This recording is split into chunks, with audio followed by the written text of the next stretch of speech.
Hello, friends. Happy New Year. Starting 2025, I thought I'll start making these small videos and try to share some knowledge snippets that I gather over a period of time, um, suggested by some of my well-wishers. And also, it will, in this process, it would help me to reflect on what I've been learning as well. So I'll try to make it, as frequently as possible and again share with my limited understanding what I've been able to absorb. It may not be perfect, so apologies if there are any mistakes that I commit over a period of time. So today, what I want to kind of share is something that I've been reading over the last few weeks. Is a fine book by Professor Christopher Chappell on a great Jain scholar called his name was Acharya Haribhadra. And firstly, Professor Chappell is actually he's a director of Asian and Pacific Studies at Loyola Marymount University, and also professor of theological studies. He's director of Asian and Pacific Studies and theological studies professor. So in LA. Um, and the backstory is, Acharya Haribhadra is one of the finest Jain scholars, and the reason I've been fascinated with him and his works and his ideas has been is because he's one of the key components of the Jain tenets, which is Anekantvada, which is the multi-sidedness of truth. Aneka Antavada. So if you kind of break it into Sanskrit, it means multi-sidedness. There's no one single path. Um, it's a tenet that which kinds of highlights the plurality of thoughts, where and especially I'm a strong believer, and my meditation has been on finding the plurality and what these great sages and thinkers really meant and where we have gone. And if you kind of we are so divided, we have become so narrow and in try to misinterpret and divide amongst ourselves, without understanding of what the basic tenets of our great sages and thinkers were. So Acharya Haribhadra was one of the great scholars of Anekantvada. He wrote seminal books. Um, uh, he wrote a great book on the sixth darshana, Shadadarshana Samuchaya, which we will reference why about and why this video I'm going to be talking about later.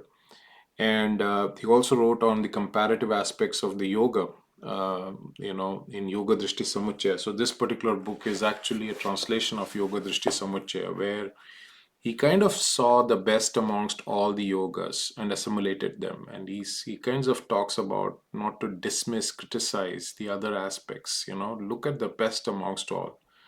In fact, one of the translation from Yoga Drishti Samuchaya, where he says that um, and this is from the professor's book, and I quote, this is verse 130: Eternal Shiva, highest Brahman, accomplished soul suchness. With these words, one refers to it, though the meaning is one in all various forms. This is from Yoga Drishti Samuchaya, I think 130 shloka. So, where he makes reference to Vedantins, Yogins, and Buddhists, and all. So he makes this. He kind of looks at Patanjali's Yoga Sutras, and probably even comparative to Brahma Sutras as well, and takes the best arguments about it. Uh, and this is the high watermark of these philosophies and these scholars is to look at the best amongst all, and try to do that, and do not divide. Look at how you can unite, to make sure that we are all one. So in this regard, but my video is not about this book. This book needs a separate discussion on itself. Yoga Drishti Samuchaya. The I was fascinated a verse that I came across, again by one of a Jain scholar.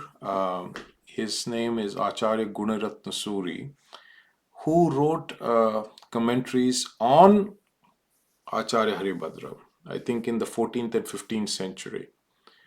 So he wrote a fine verse which kind of tells what India was or rather what India should be, and what kind of civilization we belong to, in this case of plurality. So let me kind of read that Sanskrit verse that Acharya Gunaratna Suri wrote on, the commentaries on Shadadarshana Samuchaya written by Acharya Haribhadra, and the verse is something like this, and I'll read it.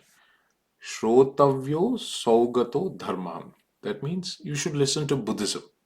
Shrotavyo Saugato Dharma. Saugato is Buddhism. So you should basically listen to Buddhism, Buddhist thoughts. So, you should listen to that. Kartavyasya punar anharhataha. So kartavya, when action comes to action, you should be like a Jaina, So anartha, when he says that, it means you should be like a Jain when you do your duties. Kartavyas. Vaidiko vyavharatavyaha. When it comes to worldly affairs, how do you do, transact with the world? You should be a Vaidika. And finally says Dhyatavya Paramashivaha. And whom you should meditate on? That doesn't mean like, of course he's using Shiva, but he says ultimate consciousness. So this is the beauty of plurality that we should celebrate on. Again, I'll repeat this. Shrotavyo saugato dharmaha kartavyasya punarhantaha vaidiko vyavhartavyaha dhyatavya paramashiva. So again, many such examples, and lots to learn from these fantastic thinkers and sages that we had in our tradition, and really interpret it in the right way, because the problem is in misinterpretation. And so more to come. Thank you for listening. Much appreciated. Bye bye.